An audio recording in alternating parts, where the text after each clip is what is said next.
今回はですね、こちらのタイヤ2つのスポーツタイヤの徹底比較をやっていきたいなと思います。左が1本5000円、ワンリというタイヤです。中華製ですね、はい、右手は横浜タイヤ AD09 というグレードの高いスポーツタイヤですね。価格差でいうとこっち2万円ぐらい、こっち5000円です。価格差が4倍で購入者からしたら性能も4倍あったら嬉しいですよね。そりゃそうですよね。4倍高くて性能が一緒だったらこっち選んじゃう、はい、サーキットで走る中でどんな違いがあるかっていうのを比較したいなと思います。皆さんこんにちは、平手浩平です。今回はですね、こちらのタイヤ2つのスポーツタイヤの、徹底比較をやっていきたいなと思います。この2つっていうのは、はい、どういったタイヤが2つあるんですか？はい、皆さんから向かって左がこちらですね、はいはい、こちらが1本5000円、ワンリというタイヤです。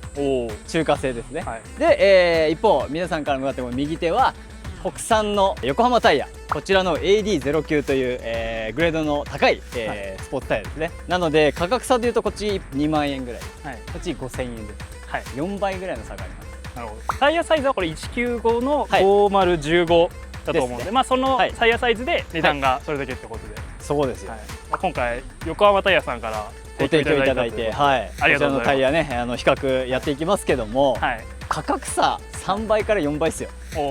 すごくないですか？同じゴムですよ。同じゴムで確かにそうですね。同じゴムですけど、はい、まあ価格差4倍、まあでもこれ別に僕ワンリタイヤをすごい悪く言うわけじゃないですけども、はい、パターンとかこのパターンってこの表面のこの模様、はい、皆さんねよく気になると思うんですけど、このパターンとか見てもらえれば、はい、まあやっぱり横浜タイヤのこの09はすごいしっかりしてるなって感じしますよね。ちょっと見ていきます。はい。まあこちらがワンリのタイヤね、スポーツタイヤなんですけど、まあ比較的やっぱ溝も少なく作ってはあるんですけど、こういうサイプっていうこのちっちゃい細かい入れてるやつ、はい、これって熱の入りやすさを促すんですよ。熱の入りやすさ、タイヤってやっぱ熱が入ることによってグリップが発生するじゃないですか。で、熱がちょっと入りやすいようにこうちょっとわざとこう切り目が入れてあるんですね。ただこう切り目が入ってる分やっぱその合成感とかがちょっと弱くなったりはするかなっていうところがありますよね。一方だからこうやって横浜タイヤ見るとこのサイプ少ないじゃないですか。はい、大きなサイプは1個ありつつ、ただ細かいのがないじゃないですか。そうするとここの一つのブロックでの合成感が高くなるんですよ。ブロック合成、これブロック合成って言うんですけど、そうするとやっぱこの見ての通りやっぱワンリのタイヤだとこの1枚のブロックに対してサイプ入ってる水はけ用のね、この溝が入ってるってすごいこういっぱい入ってるじゃないですか。そうすると多分全体的にこのグニャグニャしちゃったりとかする可能性があるんですね。なるほど。一方だから横浜タイヤはそこを極力少なくして、ただ水はけゼロではないので、まあやっぱパターン合成的には高く出てるんじゃないかなっていうふうに僕は見えますね。前回の動画を見ていただければと思うんですけど、ちょっともう走行した後でちょっとワンリのタイヤの方はまあちょっとね、もう走行し終わった後なんでこうちょっとね溶けて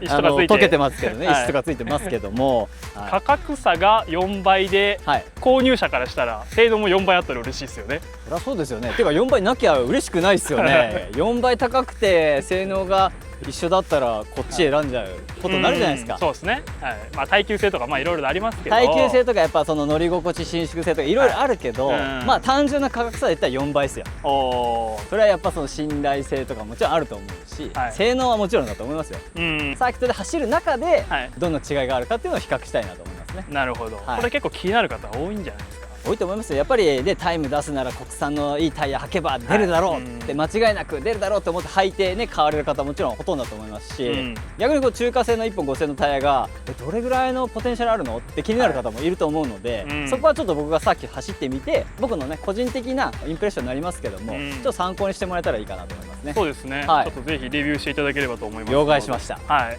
僕的には4倍の差あってほしいなっていう。いや僕的にも4倍の差あってほしいですよ。みんなそうですね。これで4倍の差なかったらちょっと横浜タイヤさんに何点も押し上げようかなと思うぐらいなんですけども、まあでもそこはもう正直にレビューしますんで、メーカーさんとか関係なしに履いてみて、あこうだねああだねっていうのはコメントしていきますので、わかりました。そこはもう皆さん信頼していただければと思います。わかりました。では早速このワンリタイヤ効果どれぐらいかちょっと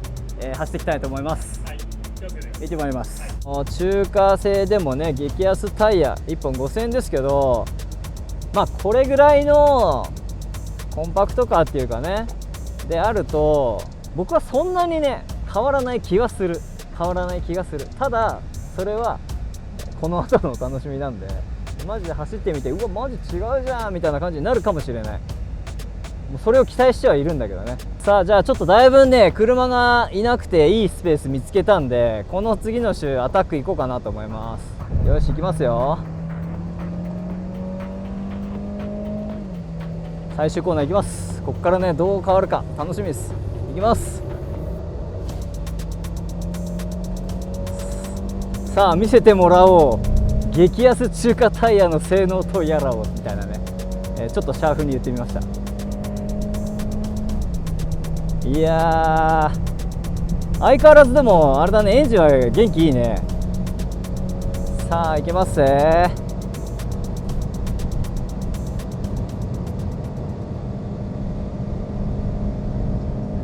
さあもうメーター180振り切ってます。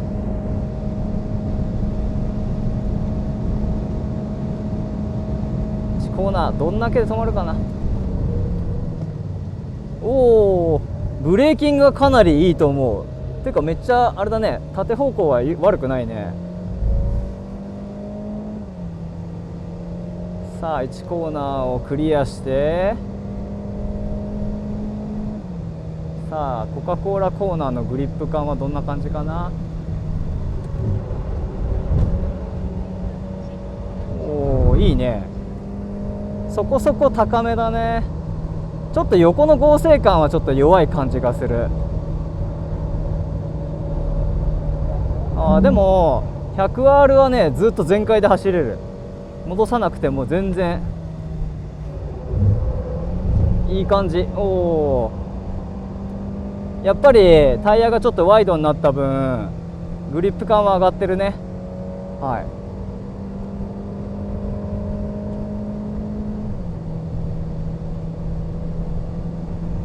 い、さあここからセクター3、ちょっと前に車がいるからねどうかなってところですけど、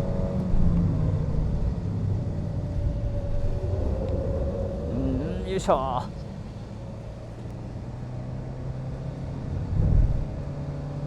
いやー夏場でエンジン重っ重い。頑張ってフィット。はいはいはい、13コーナー、いいね、グリップ感いいね。やっぱ全体的にちょっと横方向に関してはグリップ高くなってるな。よいしょ。さあ最終コーナーほぼほぼクリアで一周走ってこれたかな。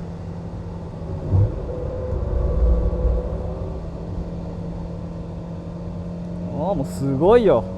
ストレートで車が4台横並びだからね。さあこの週どんなタイム出るか楽しみだね。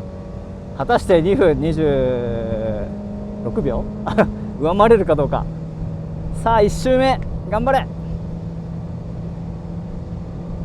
お、加速してきた。なんかこう VTEC みたいにちょっと伸びるよ。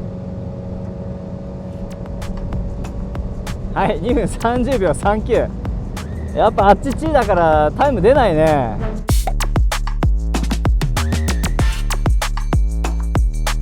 はい、それでは、横浜 AD09 のレビューやっていきたいと思います。行ってきます。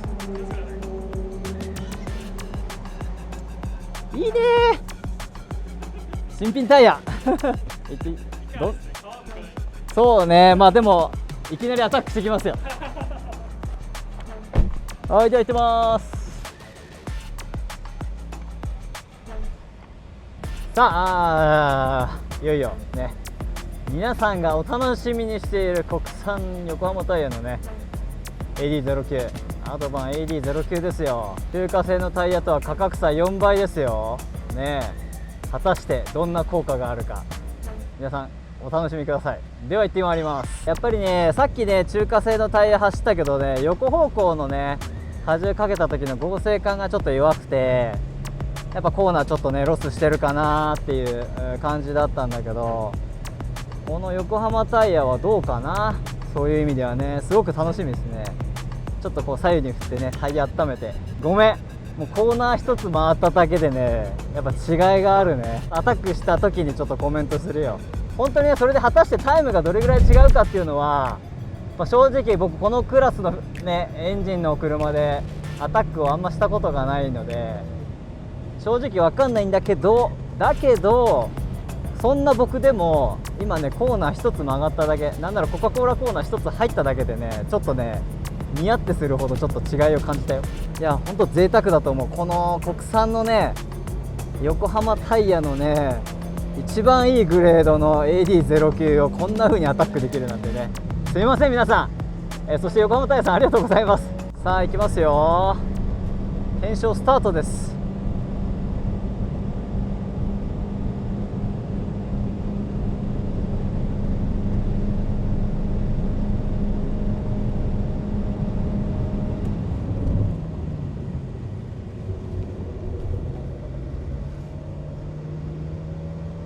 いや1コーナーの感じはすごくいい。やっぱねこう縦方向もそうだし横の合成感もあるね。さあコカ・コーラコーナー行きますよ。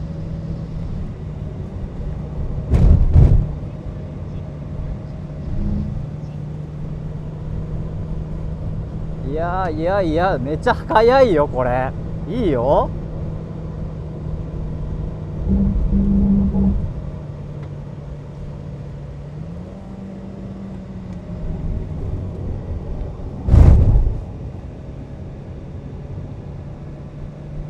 いや全然速いぞこれ。いいぞ。ちょっと邪魔しないで頼むから、ポルシェ邪魔しないでくれ。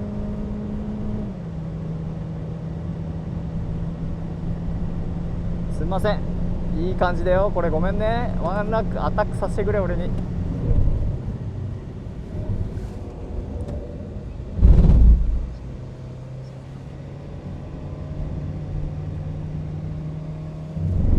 いやーやっぱ違うわ。全然違う。この縦方向の合成感の良さと縦から横のつながり、いやいや、そしてこのコーナリング中のグリップ感、明らかに違うよこれ皆さん。いやーちょっとニヤニヤが止まんないわこれ。全然違う。ただ単純に食われるっていうかグリップが高いだけじゃなくて、やっぱね合成が高い分ね前にしっかり車が転がる。いいよいいよ。いややばい、これは違う。いけーフィットー違う、いけー AD09 いやー楽しい。いやこれ価格差4倍だよこれ。いやーいいよいいよ、もう一周いっちゃおう。ゴーゴーゴー、ウォーウォーウォーウォーウォー、楽しいぜいいね。いや見てほら3秒も違うよ。びっくり、なんとびっくりだよこれ。もう一周行こう。いやちょっと待って、もう一周行く前にちょっと一周クールダウンしますわ。ちょっとねエンジンも休ませてあげなきゃいけない。いやーこれクールダウン中に今コメントするけど、僕だからコーナー1個曲がっただけでニヤってしたじゃないですか。全然違う。このやっぱりブレーキングしてまず縦方向のねこのグッてタイヤを潰す時の荷重をこうギューってこう受け止めてるね、受け止めてくれる感ね、このギューってタイヤのこのコンプレッションする時の潰してる時の合成感も高いし、そこからハンドルを切っていって横方向にこう荷重が移動していく時のタイヤのよれ感もやっぱ少ない。だからその分このタイヤの表面のグリップをしっかりと、使えてるし、かつやっぱトラクションにめちゃくちゃ生かしていける感じですね。さっきのワンリだとギューってただ単純にたわんで潰れちゃってスピードも殺されてっていう感じだったんだけど、この AD09 はそれが全部タイムに影響出るぐらいめちゃくちゃいい。いや実際に3秒早かったしね。僕何にもチートしてないよ。何にもチートしてない。なんならイコールコンディションで走ってるから、むしろね横浜タイヤさんの方が比較してるこのタイミング的にはお昼に一番近くて一番暑いコンディションなんで、条件的には多分悪いと思うんですよ。なんだけどタイム早かった。よしもう一周行ってみよう。よし、いや楽しいぞ。2周目行くぜ。ゴーゴー。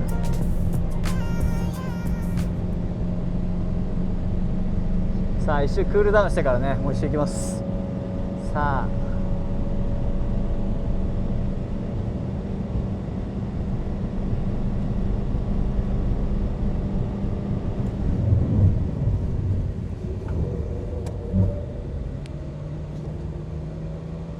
やっぱパワー落ちるね。1周目でやっぱだいぶエンジンのこうパワー感が落ちちゃうから、やっぱどうしても加速は鈍っちゃうね。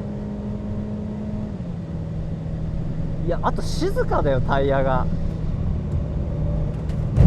あ、なんかカメラ倒れた。カメラが倒れました。おっと、あまりのコーナリングでカメラ倒れてしまいました。も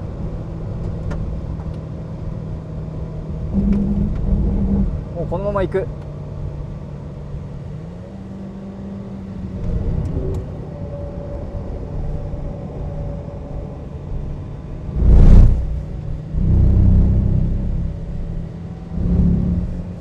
いいよ。いや、全然タイヤの垂れ感を感じない。むしろエンジンパワーがちょっと垂れてきてる。それでちょっとタイムが落ちてる感じだね。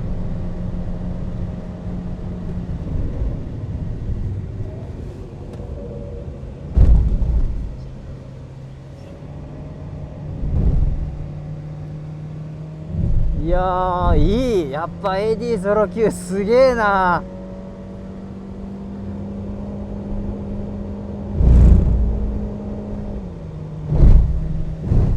いやー、いいよ。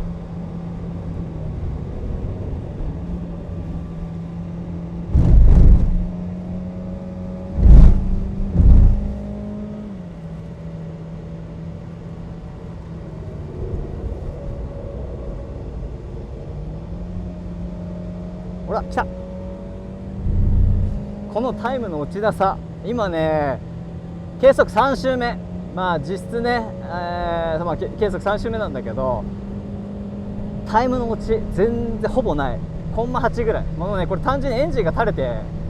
落ちてるだけのような感じがする。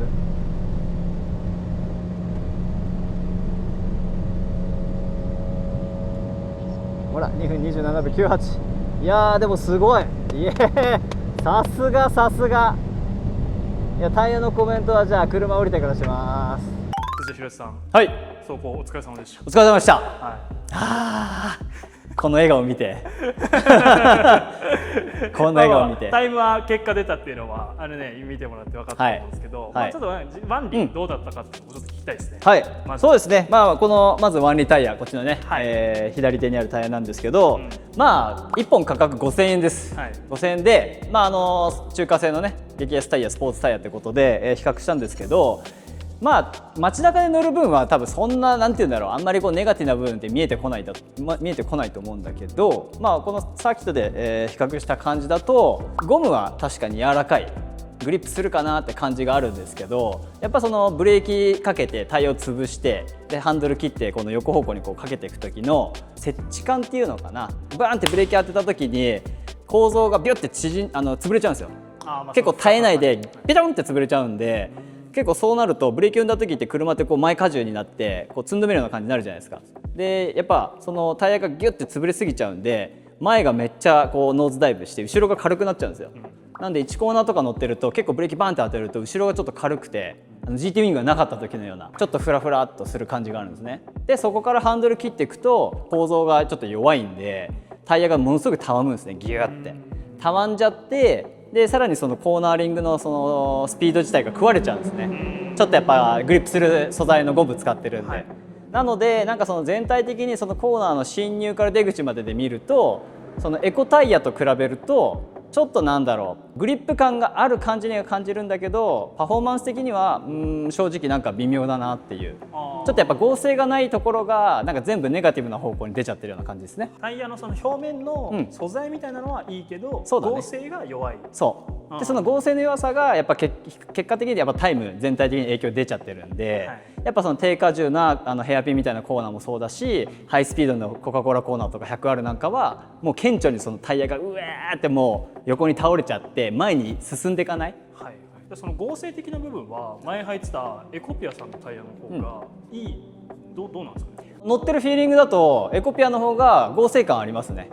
タイヤとしてのね、合成しっかりしてるんだけど表面のグリップ感はこっちのワンリの方があるんでってところですね。ただやっぱり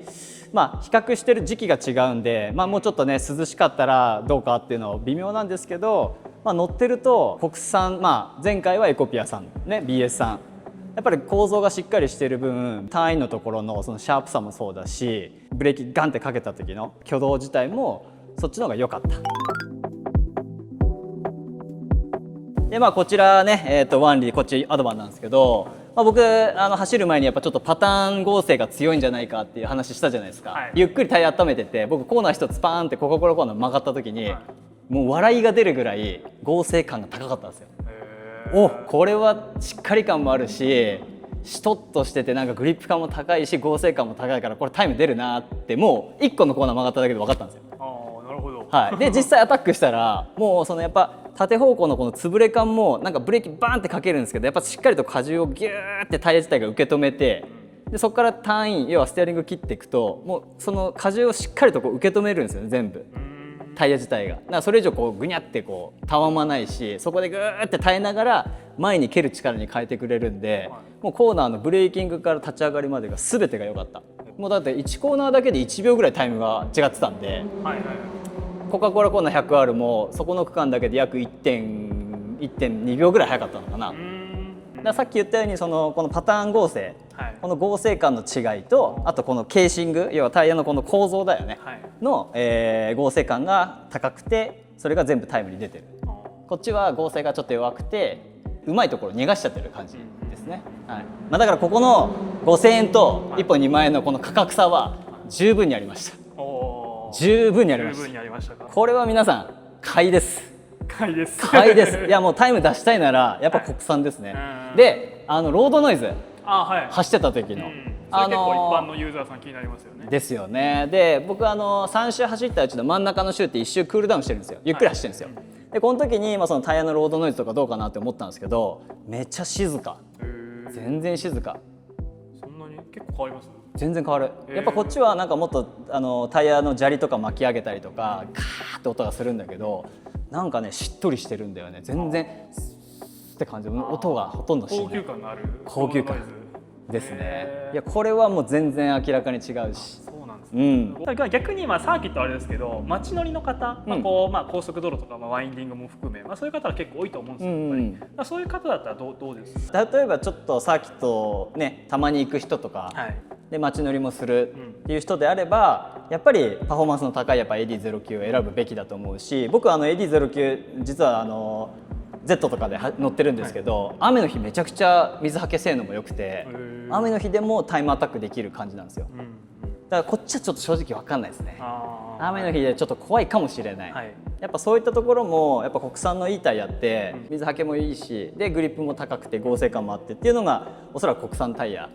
でこっちはやっぱりなんか見た目はスポーツだけど、やっぱりさっき言ったように合成感が足りないとか、やっぱそういうネガティブな要素ってあると思うんで、ちょっとウェット性能をちょっと見てみないと何とも言えないんですけど、やっぱ街乗り普段ねメインのユーザーの方だったらそういった意味で信頼を買うって感じですかね。こっちはプラスアルファ、これはちょっと正直どうなっちゃうかわからないよみたいな、パンクもするかもしれないしね急にパンクしちゃうよみたいなのもあるんですけど、平地さん、今回はこの15万キロのフィットを使って、タイヤの比較動画を撮りましたっていうところで、これが第4弾になるのかな？第4弾ですかね。第4弾ですよね。おそらくこれまた好評だったら、好評だったらまた今度次なるね第5弾の実験をしないといけないという。実験ね。いやどんどんこの車レベルアップしてってますよね。そうですね。皆さんのおかげさまなんですけど、なので今回もこのタイヤ比較動画がまた10万回ぐらい回ったら、また次なるパーツをね、次なるレベルアップをしなきゃいけないので、しなきゃいけないのでっていうかしたいので、ぜひいっぱい皆さん回転数回してもらえればと思いますけども、でねちょっと気になるとこあった。ちょっとコトコト音する。コトコトコトコトどういうことですか？なんかね、多分ダンパーなのかな、なんか乗ってるとコトコトコトコトコトコトって音するんだよ。フロントからですか？なんかね足回り、そうフロントの足回りこの辺から音するんですよ、運転席の。じゃああれですね、右側のフロントなんかダンパー抜けたりとかしてねえかなって思うんだけど、走ってて、これぐらいの荷重の域の車だったらあんまりなんか問題はなさそうなんだけど、ちょっとコトコト音が気になるから、ひょっとしたらもう15万キロも走ってるからダンパー抜けてんのかなっていう。そうですね。そもそも15万キロで変えてないし、多分もうこれでサーキット走り回してるからねこれね。3、4ヶ月でそう急にムチ打ちまくってるからもうグルコサミン足りねえよみたいなね、膝の関節がみたいななってるかもしれないからちょっとチェックした方がいいかもね。そうですね。普通の一般公道で走ってる負荷とやっぱサーキットを数周攻めるってやっぱかなり負荷かかるからね。だからもう実質18万キロぐらいになってるんですがまあもう20万キロがいってると思うよ。あんだけエンジンブンブン回してね、五郎体にムチ打ってエンジン回して思いっきりグワーって荷重かけてってやってるからかなりお疲れだと思うよ。そうですよね。どうですか、まだ調子いいですか？いやまあエンジンとかは大丈夫だけど、そのちょっと足回り気になるよね。コトコトしてるんで。なんか一回チェック入った方がいいかもしれないですね。ちょっとまあね、もしこの企画が続いてってね、今後もサーキット走るってなったらやっぱちょっと心配だよね。なんでやっぱ足回りのその状態はやっぱチェックしといた方がいいと思うんで、はい、まあチェックして、まあ、問題なければいいんだけど、おそらく問題あると思うんで、まあコトコト言ってるってことはそうですね。はい、おそらく多分ダンパーが抜けてるのかなオイルがそろそろ抜けてきてるのかなっていう感じするから、ちょっとそこら辺はチェックした上で次回のアップデート品何にするかっていうのは、逆に言うと皆さんどうなんですか？15万キロぐらい乗っててなんか違和感あるとかあります？なんかあったらコメント欲しいですね。そうですね。そう、僕こういうとこ変えましたとか、もうそろそろ、まあ、例えばハイブリッドでバッテリーがとかね、あると思うんですけど、まあ、今のところそういうの なさそうだし、クラッチっていうかね、あれもなさそうなんで、まあ、僕的にはこの足がちょっと気になるかなっていう。逆に視聴者の方でいやこんなのやっていただきたいみたいなのあれば、そうだね、前回は結構中華タイヤっていっぱいコメントしてたんで中華タイヤとパラシュート効果ね、これねパラシュート効果やろうと思ったんですけどちょっと NG 食らったんでパラシュート効果はまあどっかのタイミングでできればなって感じですね。はい、そうですね。まあでもこうやってコメントたくさんいただけて、まあ、その中からね僕らもヒントを得て、次なる動画の企画の参考にしてるんで、ぜひたくさんコメントいただければ嬉しいなと思います。この動画が良かったら、グッドボタン、そしてチャンネル登録ね、いよいよ2万人超えました。ありがとうございます。ありがとうございます。いや年内にね倍したいです。4万人登録したいんで、いやもうこのフィットだけじゃなくてこんな企画もやってほしいよとかあればどんどんコメント欲しいです。なのでチャンネル登録とグッドボタンよろしくお願いします。ということでじゃあまた次回の動画でお会いしましょう。